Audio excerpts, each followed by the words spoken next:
Sir religion, sir Hindu धर्म की बात करें तो सर असल में वो कोई धर्म नहीं था, पर जब बाकी धर्म बने, बौद्ध धर्म और मुस्लिम लोग यहाँ पर आए तो उन्होंने हमें नाम दिया हिंदू, क्योंकि हम सिंधु नदी किनारे रहते थे। यही हमारा धर्म है सर, असल में तो कोई धर्म था नहीं, तो सच्चा हिंदू यही है। धर्म ही नहीं है। Yes sir. हाँ। सर सभी धर्मों में बोला गया है कि भगवान एक है, गॉड इज़ वन। तो और ये भी बोला गया है कि जो उनकी धार्मिक किताबें हैं वो भगवान ने खुद बोली हैं, जैसे कुरान ले लीजिए, गीता ले लीजिए। लेकिन सभी धर्मों में एक बात, जो किताबें हैं सब में अलग अलग बातें लिखी हैं। अगर भगवान एक है तो बातें अलग अलग क्यों? या तो भगवान गलत है या तो धर्म। This is a biggest. Sir ये मेरा एम भी है कि What? पूरे वर्ल्ड से रिलीजन को हटाना और कर्म बड़ा होना चाहिए। Listen this is my class my dear. Sorry sir. Please maintain your peace, okay. देखिए ये कॉन्सेप्ट बहुत बड़ा है। आप कभी अकेले में आना तो मैं, क्योंकि इन सब के बीच में तो मैं आपको समझा सकता हूँ, पर फिर उस समय आपको फील अच्छा नहीं होगा। और अभी तक मजहब ने, कोई भी मजहब हो, इंसानियत के ऊपर अमल नहीं किया। आपने 12-13 साल से इसमें स्टडी कर रहे हैं, मैंने 30 साल से स्टडी कर रहा हूं, बाल मेरे सफेद हो गए हैं, रोटी के लिए मैं बिजनेस करता हूं। पर जो किताबों के आपने पढ़े हैं, आपने ये जांच की वो किताबें किसने लिखी हैं? हजारों साल बाद लिखी हैं। पहले एक जुबान की बात होती थी, कोई राम राम राम कह के उसके कहावत है मर मर मर कहने लगा, उसको पूजना है। वेदा ऐसी थी, ग्रीक मैथोलॉजी ऐसी थी, इजिप्शियन मैथोलॉजी ऐसी थी, इब्राहिम से लेके मोसेस तक, और आपके मोहम्मद साहब के तक। आपका मोहम्मद साहब का जो किताब लिखेगी कुरान 50 साल बाद लिखेगी, और नहीं 40-50 कोई भी हो। पर मुझे माफ करना साहब, मैं आपसे एक सवाल ये उड़ना चाहता हूँ। हम सब इंसान हैं, इंसान को एक करके सब मजहब 21st सेंचुरी में इंसानियत मजहब क्यों नहीं बनाते? जो आप ठहर, मैंने अभी खत्म नहीं किया जनाब, मैंने हमने खत्म नहीं किया। हाँ मैं ये कह रहा हूँ साहब, आप अपना पर्सनल मजहब है रखिए, अपने घर में रखिए, बस स्टेट में और दूसरों के ऊपर ना लाइए, वार ना करिए, लड़ाई ना करिए। एक माफी चाहता हूँ, ऐसी हजारों चीजें मैं दूसरे मजहब में निकाल सकता हूँ। मैं आपसे पूछना चाहता हूँ, खलीफा 40 साल के अंदर मर गए, मर्डर हुए, असैसिनेट हुए, और अली साहब जो थे वो ग्रैंड सर हमारे पैगंबर के थे। ये चीजों के हवाला दूसरों में भी है, मैं हजारों दे सकता हूं, पर इसका सवाल मैं आपसे कहना चाहता हूं। भाई साहब ने अच्छा सवाल पूछा, लंबा था, तकरीर थी छोटी। भाई साहब ने कहा कि वो हिंदू धर्म में पैदा हुए लेकिन हिंदू नहीं है, इंसान है। क्यों ना हम एक मजहब इंसानियत बनाते हैं? उनका जो कहना है वो इंसान है। भाई साहब, हर शख्स, हर इंसान जो पैदा होता है वो इंसानी होता है, लेकिन सिर्फ इंसान होना काफी नहीं है। इंसान होना जरूरी है। हर मुसलमान पहले इंसान होना जरूरी है उसे।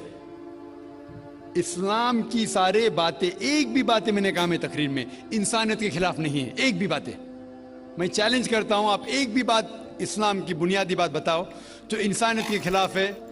मुसलमान होने के लिए अच्छा इंसान होना जरूरी है। अगर आप अच्छे इंसान नहीं हैं तो मुसलमान हो ही नहीं सकते।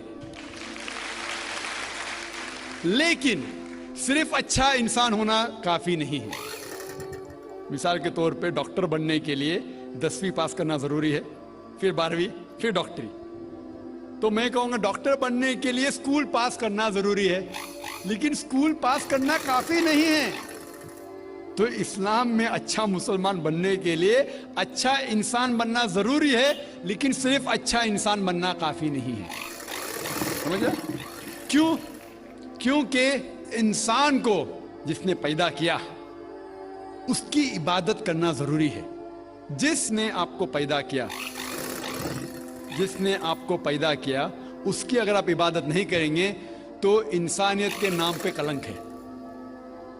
आप कहते हैं कि मजहब, जितने मजहब है सब भेदभाव पैदा करता है, नफरत पैदा करता है। आपने कहा, शंकराचार्य ने बिल्कुल सही कहा। शंकराचार्य ने कहा कि कोई भी मजहब नहीं सिखाता कि आपस में भेदभाव करना। उनकी भी स्टडी है, मेरी भी स्टडी, आपकी भी स्टडी है।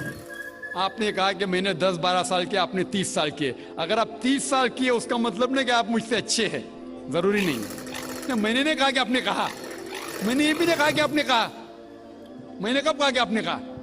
मैं कह रहा हूं, मैंने कब कहा कि आपने कहा? मैं कह रहा हूं क्योंकि आपने कहा कि 30 साल की स्टडी की।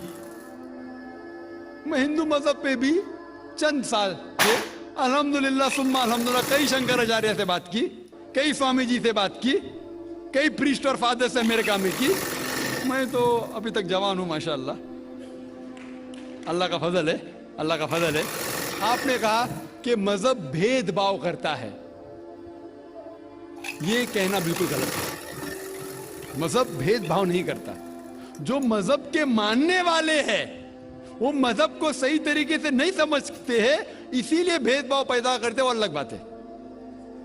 गलती है मजहब के मानने वाले की, मजहब की नहीं। ये कह रहे हैं कि मजहब की, मिसाल के तौर पे एक मर्सिडीज कार है, मर्सिडीज कार है, मुझे ये जानना है कि मर्सिडीज कार कितनी अच्छी है। तो एक ड्राइवर मर्सिडीज कार चलाते जो ड्राइविंग जानते ही नहीं और मर्सिडीज कार को ठोक देते, तो किसकी गलती है, मर्सिडीज गाड़ी की कि ड्राइवर की? अगर आपको जानना है मर्सिडीज का कितनी अच्छी है तो आपको ये देखना चाहिए स्पेसिफिकेशन, उसका पावर कितना है, हॉर्स पावर कितना है, माइलेज कितना है, सेफ्टी मेजर कितना है, उसकी तहकीक करने के बाद आपको कहना चाहिए कि कितनी अच्छी मर्सिडीज कार है। अगर जानना चाहिए कितनी अच्छी है तो उसको बिठाओ जो ड्राइविंग जानता है। तो इसीलिए इस्लाम को जानने के लिए मुसलमानों को मत देखो, अगर देखना है तो मोहम्मद सल्लल्लाहु अलैहि वसल्लम को देखो। आप मुझे मत देखो, मुझे मत देखो, हमारे आज के मुसलमान को मत देखो। देखो जो सबसे अच्छा ड्राइवर है, सबसे अच्छा इस्लाम को समझ चुका है, वो मोहम्मद सल्लल्लाहु अलैहि वसल्लम है। उनको देख के इस्लाम की तहकीक करो, और तहकीक करने के लिए आपको इस्लाम की किताब पे जाना पड़ेगा।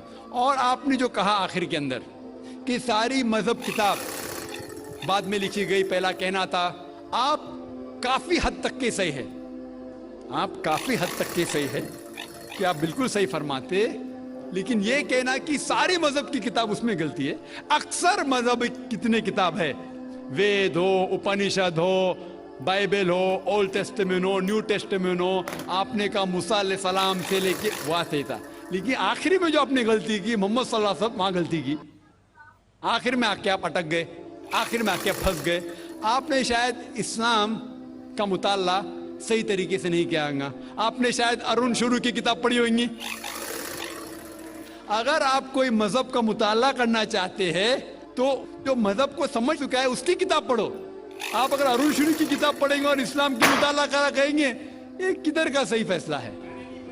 मैं कहता हूं अरुण शुरू जैसे लोग की पढ़ी होंगी, क्योंकि जब भी कुरान नाजिल हुआ, जब भी कुरान की आयत नाजिल होती थी, मोहम्मद सल्लल्लाहु अलैहि वसल्लम अनपढ़ थे, जब भी कोई आयत नाजिल होती थी वो उसे याद करते थे और अपने साथियों सहाबा से उसकी तिलावत करते थे और सहाबा फौरन उसे लिख लेते थे। तो मोहम्मद सल्लल्लाहु अलैहि वसल्लम की मौजूदगी में हर आयत लिखी जाती थी और वो उसे चेक कर, मिसाल के तौर पे इक़रा बिस्मि रब्बिकल लज़ी खलक़ आयत नाजिल हुई, उन्होंने याद किया, सहाबा से कहा, सहाबा ने लिखा इक़रा बिस्मि रब्बिकल लज़ी खलक़, पढ़ के सुनाओ, पढ़ा, हाँ सही। अगर गलती होती तुम्हारी टोक देते थे। तो मोहम्मद सल्लल्लाहु अलैहि वसल्लम की मौजूदगी में जब भी अल्लाह सुब्हानहू व तआला आयत नाजिल करते थे वो याद करते थे और लिखवाते थे और चेक भी करते थे। सारा कुरान मजीद मोहम्मद सल्लल्लाहु अलैहि वसल्लम की मौजूदगी में लिखा गया। तो आप जो कह रहे वो हजरत उस्मान का जिक्र कर रहे, वही तो अफसोस की बात है, आपने सही मुताला किया ही नहीं। हजरत उस्मान ने कई साल बाद, 40-50 साल बाद, जो आप कह रहे 40-50 यहां से आपको आया, उनने क्या कहा कि इस कुरान मजीद का जो नुस्खा है उसको और नुस्खे बनाए जाए और बाकी लोग में फैला दिया जाए, क्योंकि लोग को इख्तिलाफ था रवानगी के अंदर। तो उसको दूर करने के लिए हजरत उस्मान रज़ियल्लाहु अन्हु उनने कहा कि जो नुस्खा मोहम्मद सल्लल्लाहु अलैहि वसल्लम की मौजूदगी में था, उनने अपनी बीवी को दिया, हजरत हफ्सा को, और जो हजरत उमर की बेटी थी उनके पास महफूज था, उनने लिया। और सहाबा, 5-6 सहाबा जो ज़ैद बिन थाबित रज़ियल्लाहु अन्हु, उनकी सदारत में उसकी नकल की और ये नकल हुए नुस्खे को दुनिया के अलग अलग जगह पे फैलाइए। और एक नुस्खा अब भी मौजूद